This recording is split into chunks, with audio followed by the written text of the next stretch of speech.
ஜெய்சால்மர் கோட்டை இந்தியாவின் பிரம்மாண்டமான வாழும் கோட்டையை பற்றி பார்க்கலாமா வாங்க. நகரத்தின் முக்கியமான இடங்கள் என்றாலே அங்கு வாழ்றதுக்கு அதிகமான வாடகை தர வேண்டியதாக இருக்கும்.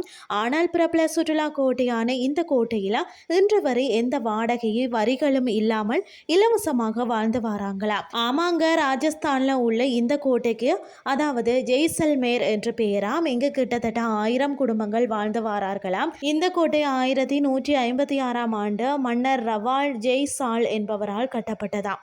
உலகிலேயே பார்த்தீங்கன்னா இந்த கோட்டையில் மட்டும்தான் மக்கள் வாழ்கிறார்கள் என்றதால இதை யுனெஸ்கோவின் பாரம்பரிய சின்னமாக அறிவிக்கப்பட்டது. இந்த கோட்டையில் பார்த்தீங்கன்னா 4000 மக்கள் வாழ்ந்து வரார்களாம். அது மட்டும் இல்லாமல் மேலும் அந்த கோட்டையில் ஒரு சுற்றுலா இடம் என்றதால அந்த வருவாயின் மூலமே அங்குள்ள சில குடும்பங்கள் வாழ்ந்து வரார்களாம். அது மட்டும் இல்லாமல் பல நூற்றாண்டுகளுக்கு முன்னர் வாழ்ந்த மன்னர் ஒருவர் அங்கு வாழ்ந்த ஒரு இன மக்களின் சேவையை கண்டு அச்சமடைந்து அவர்களுக்கு 1500 அடி கோட்டை ஒன்றை பரிசாக வழங்கினார். 800 ஆண்டுகளுக்கு பிறகு தங்கள் மூதாயர்கள் கொடுத்த அந்த பரிசை இங்கு வாழக்கூடிய மக்கள் அனுபவித்து வரார்கள். 12வது நூற்றாண்டுல இந்த இடம் போலவே இப்போதும் அந்த கோட்டை இருக்கிறது. அதாவது பாத்தீங்கன்னா அரசர் ராவாலிடம் இருந்து முகலாய அரசு அந்த கோட்டையை கைப்பற்றிய போதும் கூட அந்த மக்கள் வசித்த இடங்களுக்கு எந்த பாதிப்பும் ஏற்படலையா. அதற்கு பின்னர் நடைபெற்ற எந்த போரினாலும் இந்த கோட்டை சேதமடையலாம். அந்த மக்களின் உரிமையும் யாரும் பறிக்கலாம். தினமும் பாத்தீங்கன்னா உலகம் முழுவதிலும் இருந்து ஆயிரக்கணக்கான சுற்றுலாவாசிகள் அங்கு செல்கிறார்களாம்.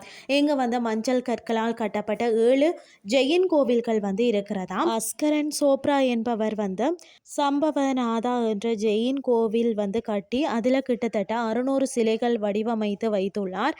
அதே போல பாத்தீங்கன்னா லக்ஷ்மி விஷ்ணு கடவுளுக்காக அதாவது லக்ஷ்மிநாத் என்ற கோவிலும் கட்டப்பட்டுள்ளது. மேலும் அந்த கோட்டையில் உள்ள ஸ்ரீநாத் கோட்டையும் சிறந்த கட்டிடக்கலைக்கு எடுத்துக்காட்டாகவும் இங்கு முஸ்லீம் மற்றது இந்தியர்களின் கட்டடக்கலைகளும் பார்க்கலாம். ஜாலிஸ் மற்றது ஜார்காஸ் வகையான கட்டடக்கலைகளும் இங்கு அதிகம் காணப்படுகிறதா. இந்த கோட்டையில் பார்த்தீங்கன்னா மிகவும் சிறப்பம்சம் கொண்ட ஒரு அற்புதம் என்னென்னு சொல்லி பார்த்தீங்கன்னா காலையில் வெயிலில் இந்த கோட்டை மஞ்சள் நிறத்தில் ஜொலிக்கும். அதே போல் மாலை நேரத்தில் தங்க நிறத்தில் ஜொலிக்குமாம். அதாவது ஜெய்சல்மேர் கோட்டையில் வாழும் மக்கள் வரலாற்றில் குறிப்பாக ராஜஸ்தானில் நிகழ்ந்த நிகழ்வுகளுக்கு எல்லாம் ஒரு சாட்சியாகவே கருதப்படுகின்றனர்.